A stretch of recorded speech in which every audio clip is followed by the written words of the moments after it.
Welcome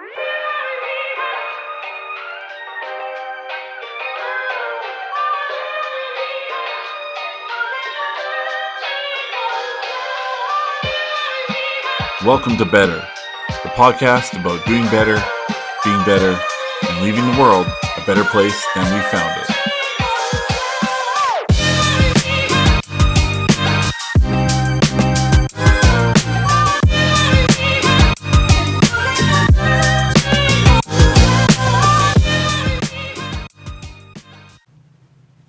Man, that is a great theme song. I love that beat. What's up, everybody? Welcome to Better, the podcast about doing better, being better, and leaving the world a better place. As you know, I do some episodes with guests, and I do some episodes by myself, and this is one of those episodes I do by myself.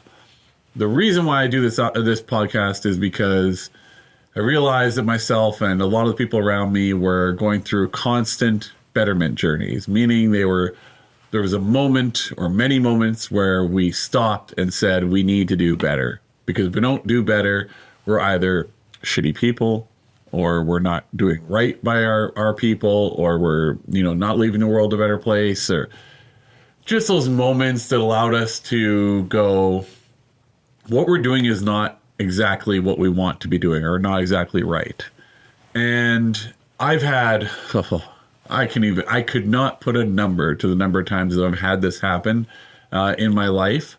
A lot since my injury in 2016, but considerably more through COVID, because I think when COVID hit and we were all locked in our cupboards, we were forced into self-examination. And for some people, they came out of it better, and some people came out of it worse. I consider myself to have come out of it better, and I know a lot of people that came out of it worse. And there are a lot of people that are struggling with trying to figure out how to get past that, how to get through that, when the world is just so convoluted and completely dictated by differences. How is it that somebody cuts through all that noise and goes towards the light, so to speak? Not the light of death, not the light, I'm not talking about that. The light in terms of being better. So I often banty around what I want to talk about when I'm doing my personal episodes. And this one, I want to talk about stereotypes. It was a subject that was touched on one of the other podcasts I did with a guest. And I definitely thought about doing it before, but then when the guest and I spoke about it, it was something that I realized I should really do. Stereotypes are an interesting way that we put different classes of people, places, or things into a box, and that box is where we keep them. Kind of like structures our world. It allows us to say, well, they're like that because they're all like that, right? So, some non-destructive stereotypes would be that all black people can run faster than white people. I mean, it's pretty true. Obviously not all black people can run faster than white people, but that's an example of a stereotype that, doesn't hurt anybody. It's not destructive to think that. For some white runners, it might motivate them to run faster, and for some black runners, it might, for some black people, it might give them the energy they need and the confidence they need to start running. So there's those types of stereotypes, but I don't want to talk about those. I want to talk about the stereotypes that are destructive. And one that, this is going to be controversial, and I know some of you are going to be like, I don't agree with you on this, and maybe you're going to unsubscribe from the podcast because of it. But one stereotype that I have seen over and over again in the last several years, but definitely in the past, but a lot since 2020, for some very profound reasons, is the stereotype that, all cops are bad. This is a stereotype that I had, actually, when I was a teenager. I remember, so the specific instance that got me thinking that was, I remember one time, actually there was 3 instances that made me think all cops are bad. So the first one was, I was out, I think I was 16. I had just gotten my license. I was out all night. with my friends, just driving around, wasting gas like you do when you first get your license. I think we were in a station wagon. I think it was my mom's station wagon.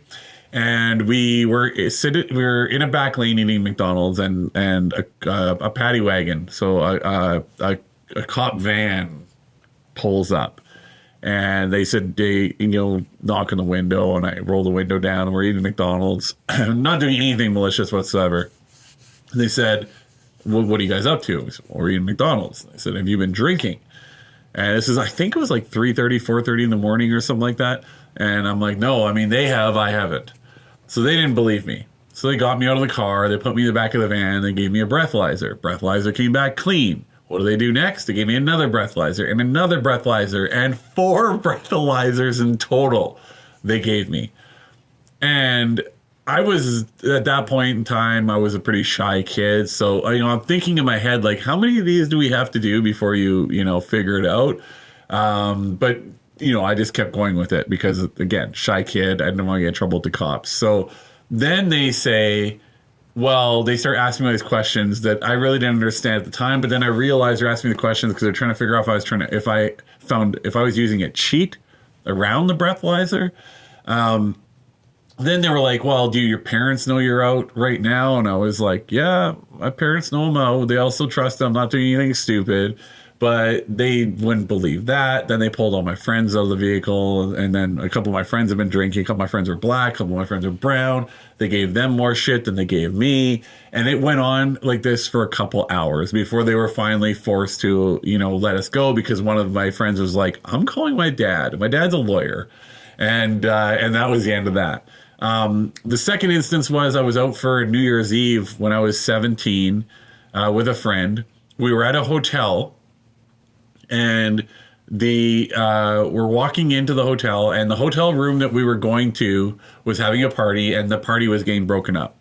So we said, we're going to this room. They said, the party, you can't go to that room. The party's already broken up. We're like, okay, cool.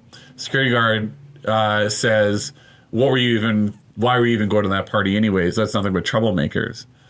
And I said something to the effect of, to say everybody there's a troublemaker makes you kind of an asshole. Something like that. Mouthy 17-year-old. But also kind of right. So this guy calls the cops on us. And this is going to sound insane because it even sounds insane for me saying it. But you can ask my parents and the parents of the friend that I had at the time. This is 100% true. The security guard calls the police on us and gives our license plate number and says that we were disturbing the peace. I think he said he saw a weapon or something. I can't remember exactly what it was, but they put out a provincial-wide APB for my car that I was driving. It might have been my friend's car that he was driving. I digress. So we're driving around, and now my parents and his parents get a call, so it was his car. His parents get a call from the cops because they ran the plate. They finally get a hold of his parents. This is New Year's Eve, so it took a while to get a hold of everybody. His parents call my parents. His parents are freaking out because I'm the troubled kid in this scenario, so I'm the one that caused all these problems, apparently. And then so my parents come in the city because we were living in the country at the time, and they're ripping around trying to find us. They finally find us by chance. I don't even know how they found us. We're like, pull over. So we pull over, and they're like, what are you guys up to? And we're like, oh, we're just driving around. Nothing. Like, literally nothing. We're up to nothing. The party we were going to go to got busted up, so we're literally doing nothing. It's the most boring New Year's Eve ever. So we go back to my buddy's place, and his parents didn't like me anyway, so they're like, you're a problem. You need to stay away from our son and all this stuff.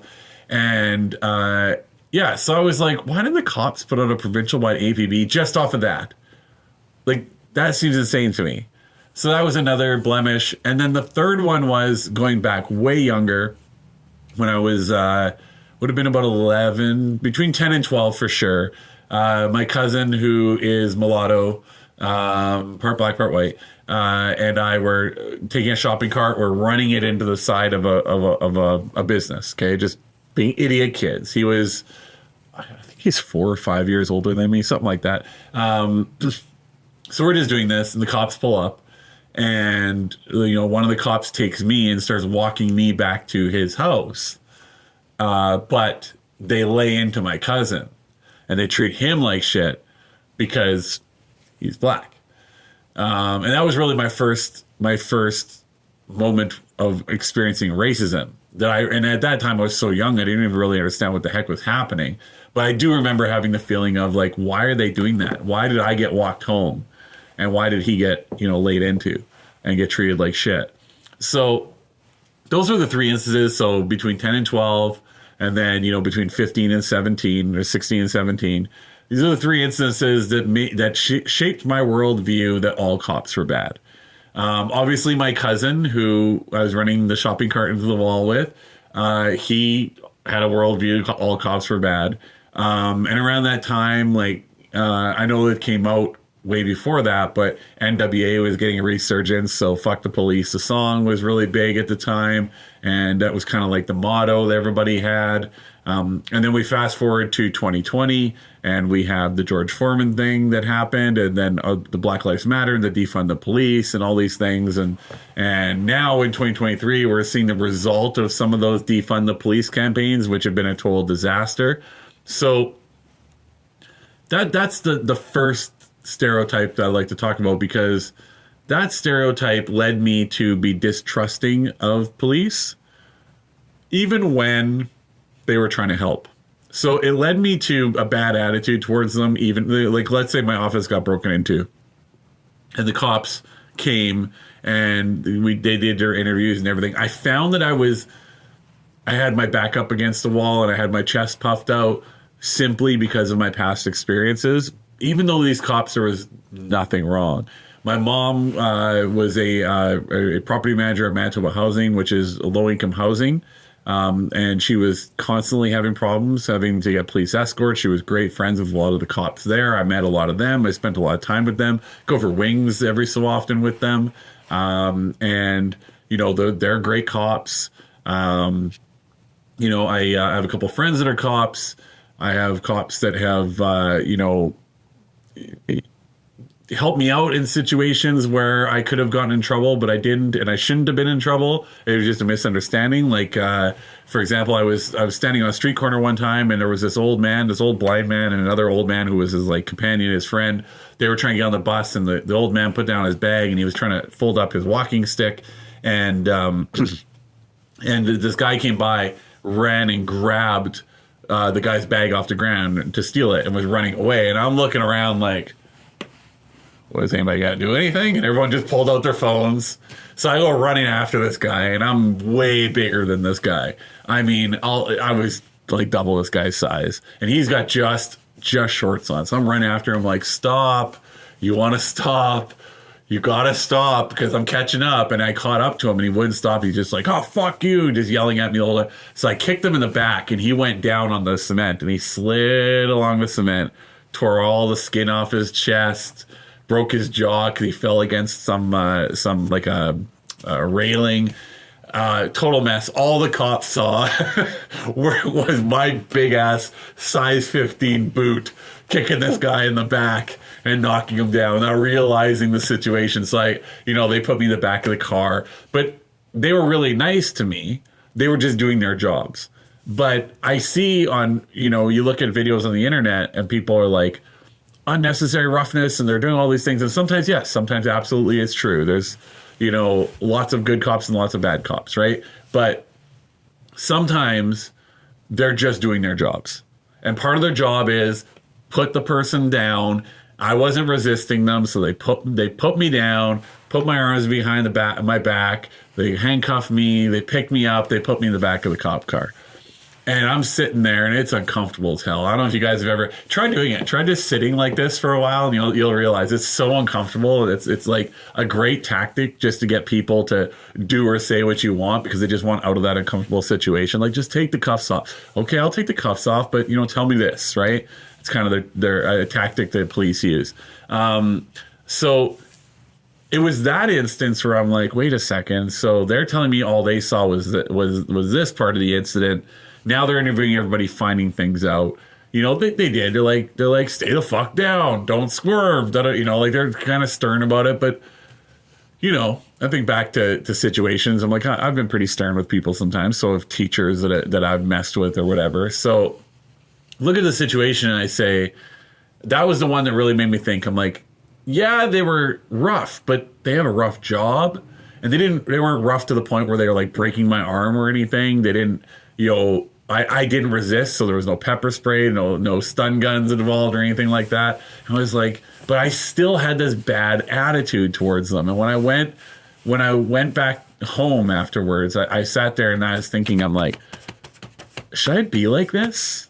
I instantly hated these guys just for doing their job. And that's what stereotypes do. Stereotypes allow you, again, to put people in a box and they can't get out of that box. And that means you start to have a bad attitude towards everybody like them.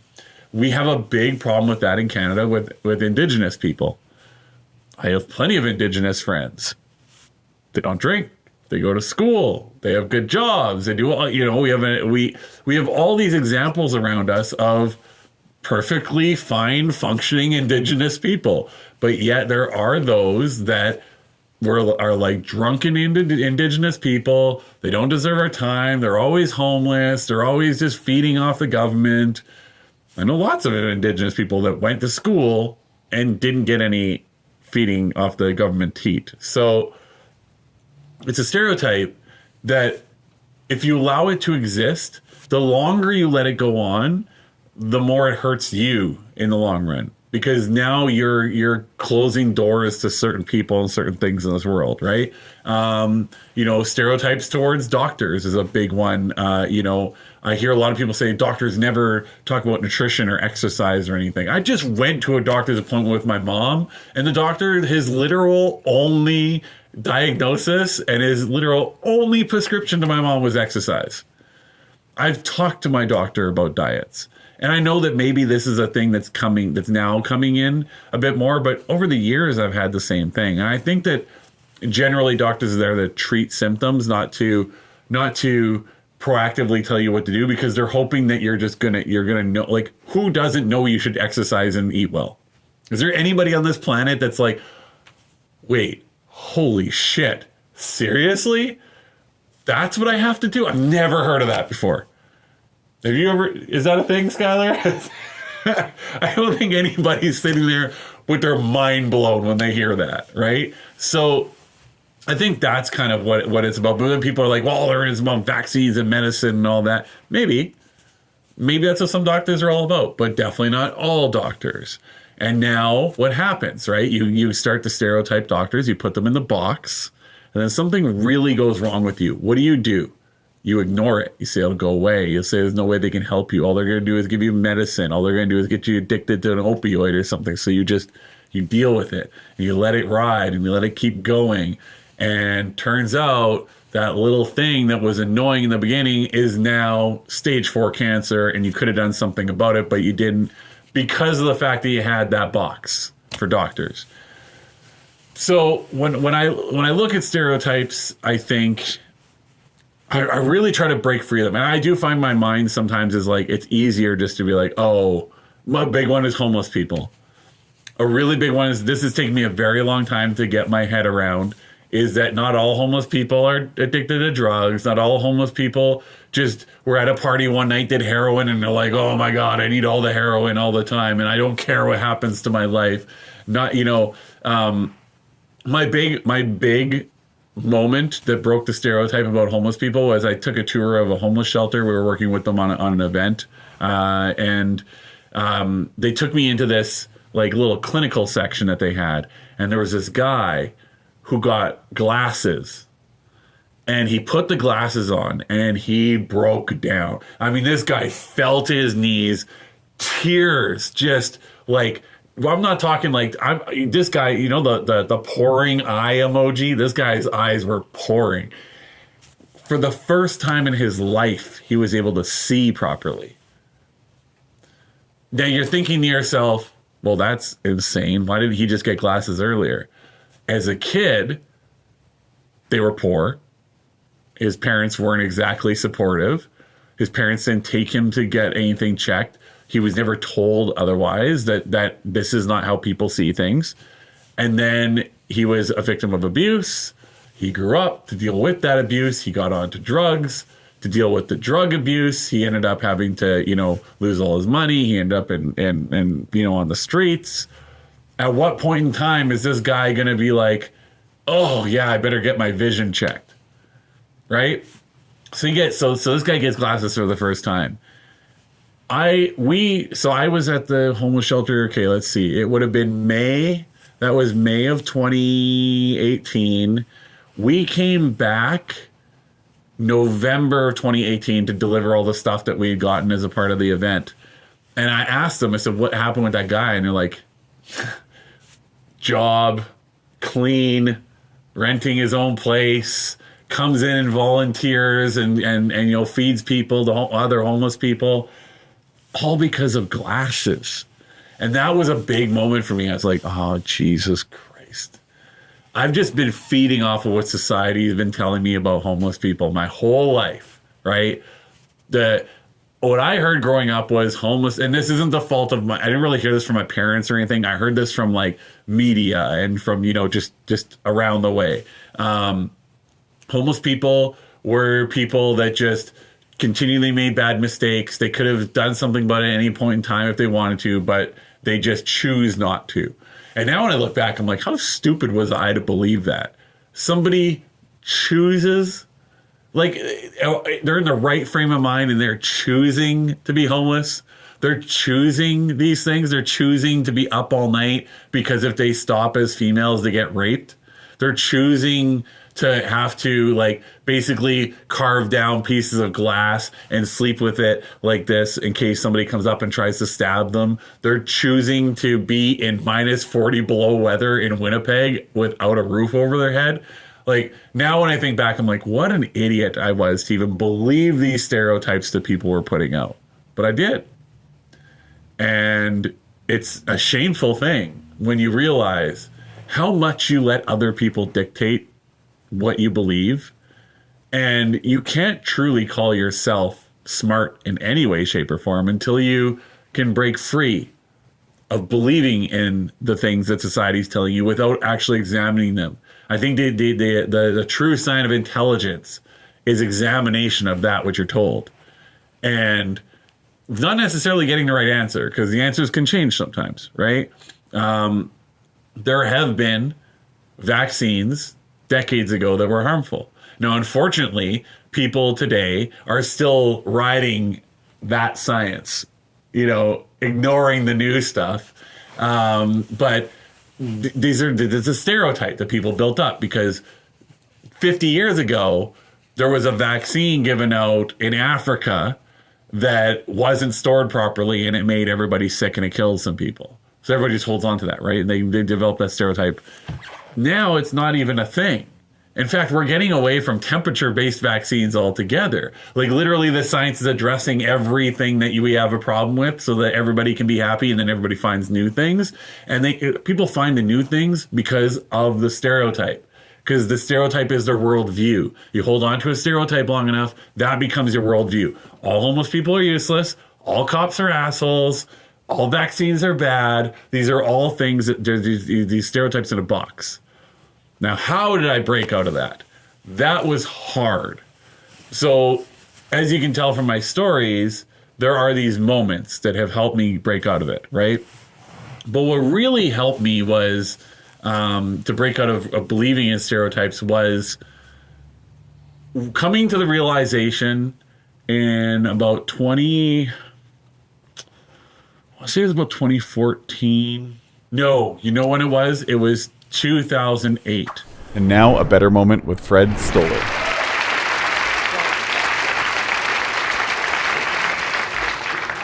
Thank you. Yeah, how you doing? All right, I'm working the crowd.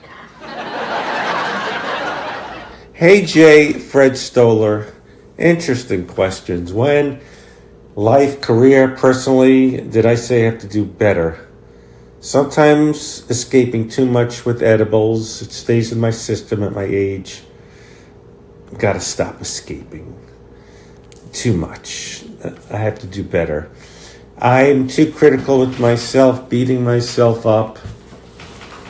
And even though I'm my worst enemy, what do I need friends that also are rooting against me? Got to get rid of the deadbeats. Do better with, doing things I want to write, things I was afraid to write, to express, to create. Not waste my time. Don't be afraid. Don't do things that make me miserable.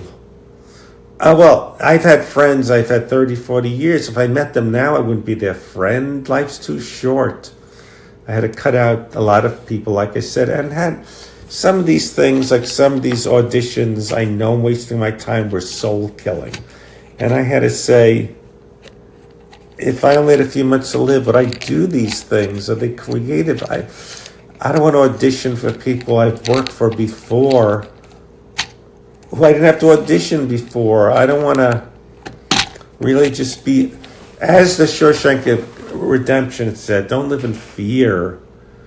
Don't do things I don't want to do if I don't have to, which I don't have to. Luckily, do a lot of things. Food coming out of my mouth. I said I'm going to stop that. So, living in fear, being afraid to express myself, an idea, trying it out. Has it been done? Is it good? I said, no, I got to express what I want and stop having my feelings validated. Hopefully this made sense. This is a great question, Jay. Maybe not the funniest cameo, but I think pretty insightful. You think this isn't tearing me apart inside? I just need a second to get back into character. I did sense you were holding back. That's why you're the best casting director in town. Well, anyway, I gotta go too. Thank you very much.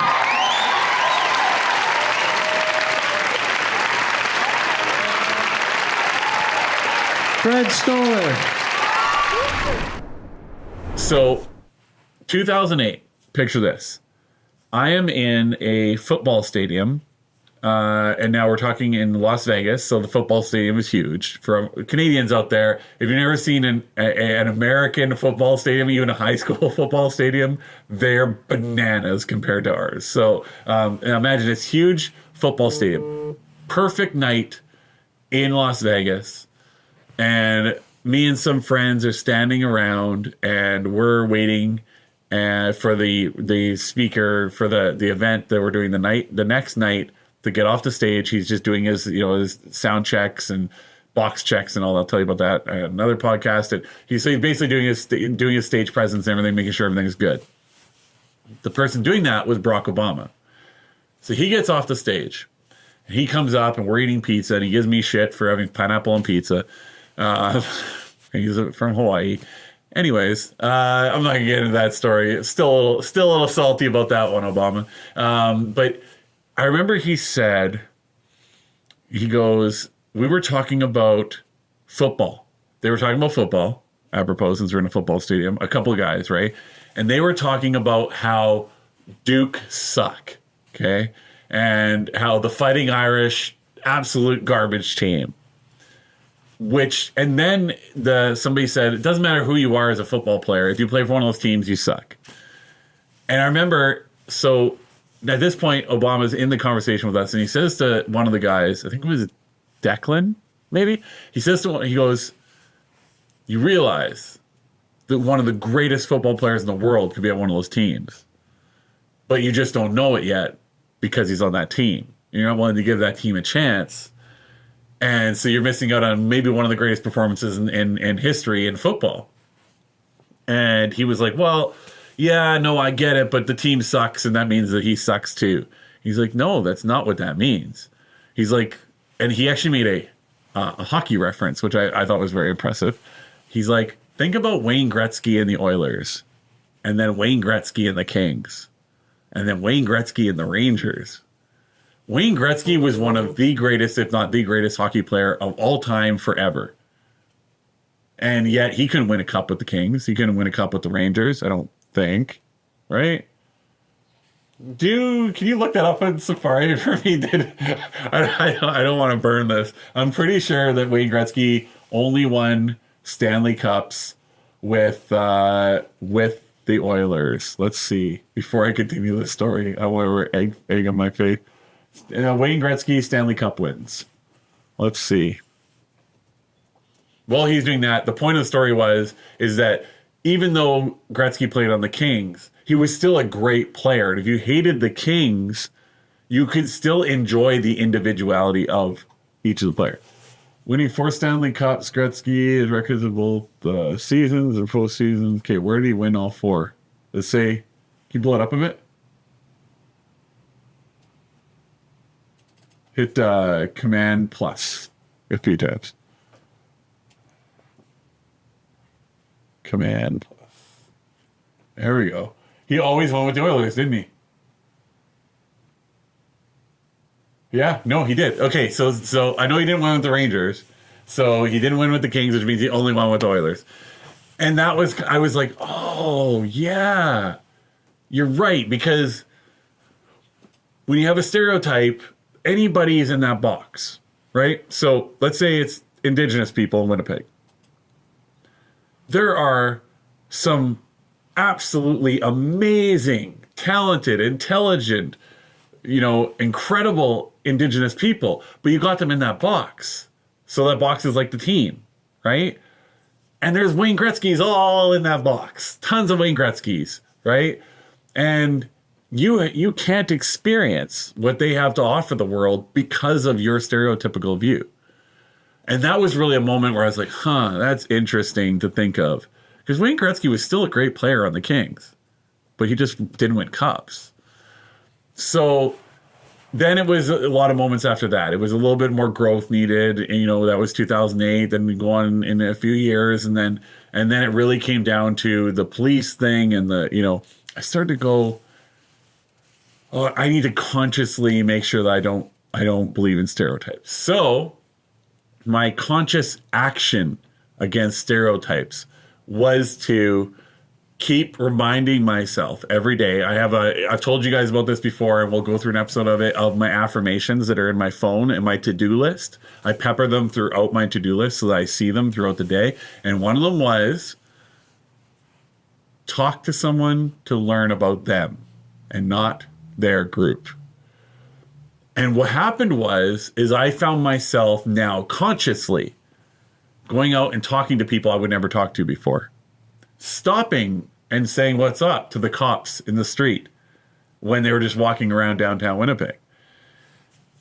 What happened with that was I became a better person. I became more well-rounded. I started to incorporate viewpoints. Now, I was never particularly one of those people that was like, all Indigenous people are, negative of some sort. Insert your negative stereotype there. But I will tell you that through that whole experience, I started hanging with a lot more of just a diverse group of people, started talking to a diverse group of people. And one guy that I talked to has completely changed my view on how politics should work altogether. So I was talking to an Aboriginal elder. I'd gone to a drum session because one of the actors that I had in Fear, my Halloween event, he did drumming, Indigenous drumming. And so I went to one of his drumming sessions. It was at the Forks. It's such a big park here in Winnipeg. And I was talking to this Aboriginal elder, asked me something about my tattoos. Can't remember which tattoo it was. Oh, it was the tree. It was this tree. So he asked me about the tree. And he said to me, what does a tree symbolize? So I told him what it symbolizes, a family thing. And he says, oh, that's beautiful. I said, yeah. So we started talking, we're rapping back and forth about various things. And he told me about this like elder structure that Aboriginal cultures have. I know I'm using Indigenous and Aboriginal interchangeably because I'm not too sure which term is the term these days, but I don't think either of them are slights to each. So I'm using them interchangeably, but I mean the same type of people. First Nations people. So he's telling me about this elder structure where you have people that are leaders of, let's say, a tribe or a group or a reserve or whatever. And then as you get older, new leaders come in that are younger, and you provide counsel to the younger leaders, the older leaders do, so that you get the benefit of the experience and the knowledge that has been given by the elders. And those new leaders, they get the benefit of all that experience, all that knowledge, while also providing fresh, progressive views. I remember thinking, God damn, that's intelligent. You know, that is so smart. Imagine today if that's how government was run. So let's pretend we're going to deal with the U.S. presidency, because everybody knows the U.S. president. So if I use Canada as an example, you guys probably know Trudeau, but how many of you know Mulroney and Chrétien and all that? So let's use America as an example. So let's say that we had a leader in the U.S. right now that was 50, not 70. How old is Biden? Can you look how old Biden is? I'm curious. I know he's got to be at least 74, I'm thinking. I think Trump is 3 years younger than him. 80. Biden is 80 years old. Damn. And Trump is 77. So 3 years. Okay. So now imagine this. Imagine you got like a 45, 50-year-old president of the United States. And directly to his council at any point in time, Trump, Biden, Obama, Bush Jr., and Clinton. I think those are the only ones alive right now. So this leader would have the access to all the knowledge and all the experience of those presidents as his counsel. And then he could come in and give progressive viewpoints and then do progressive things to move the government along. Would that not be a better system of government than what we have now? Like where you can age out, but you don't age out you don't age out totally. There was a senator, I believe, that in the U.S. that died at the age of 90 a couple weeks ago. 90 years old.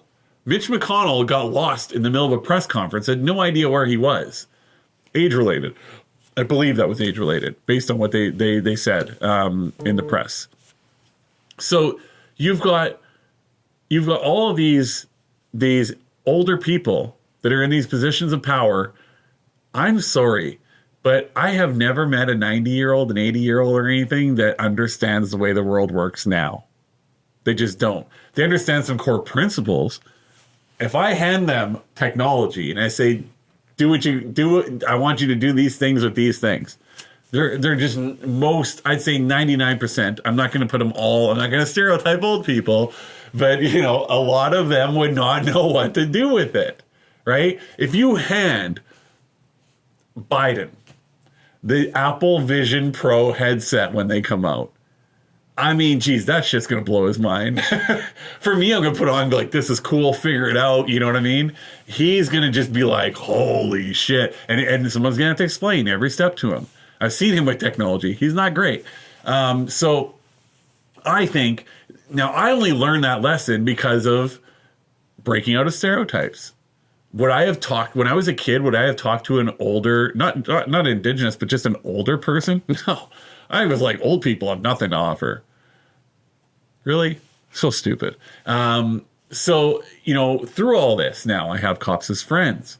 I'm able to talk to cops about legal matters. I'm able to, I've helped out homeless shelters and done things for various homeless shelters and food drives for people that are underprivileged. I've met some great people through that. I've seen people evolve from homeless and destitute to having fully functioning lives. I've learned a lot, and it has made my life better.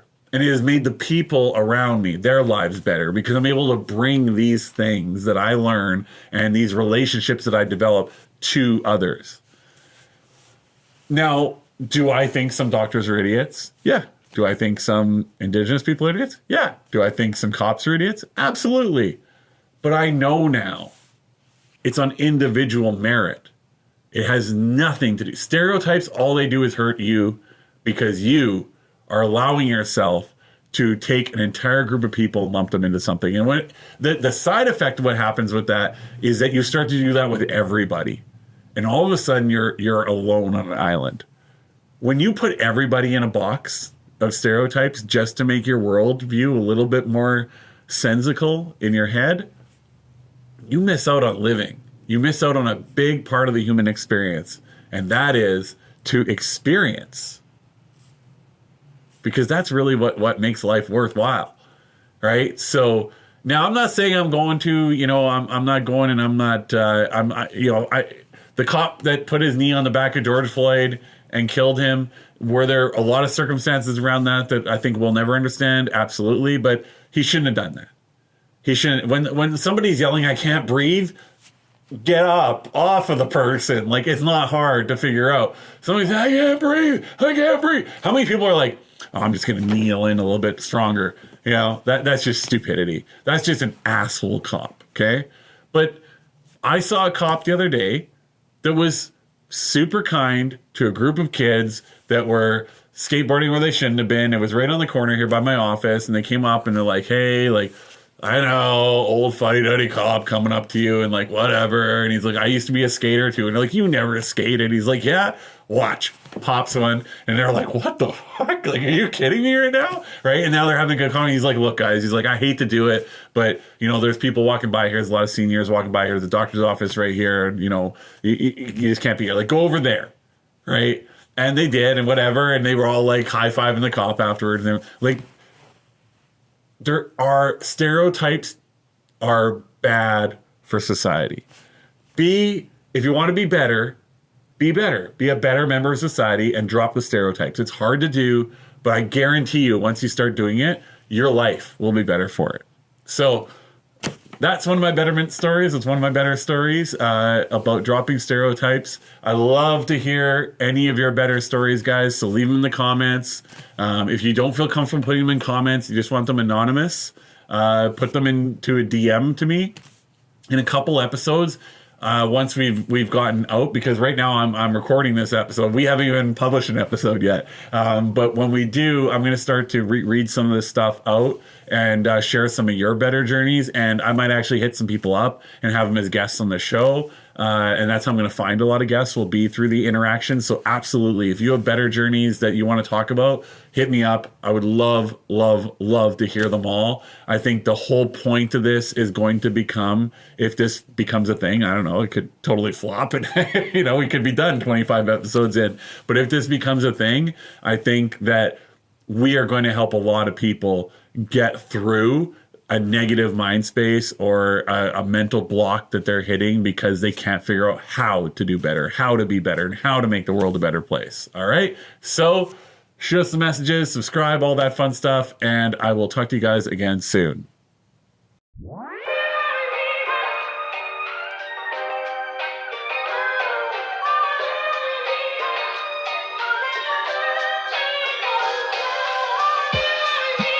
Welcome to Better, the podcast about doing better, being better, and leaving the world a better place than we found it.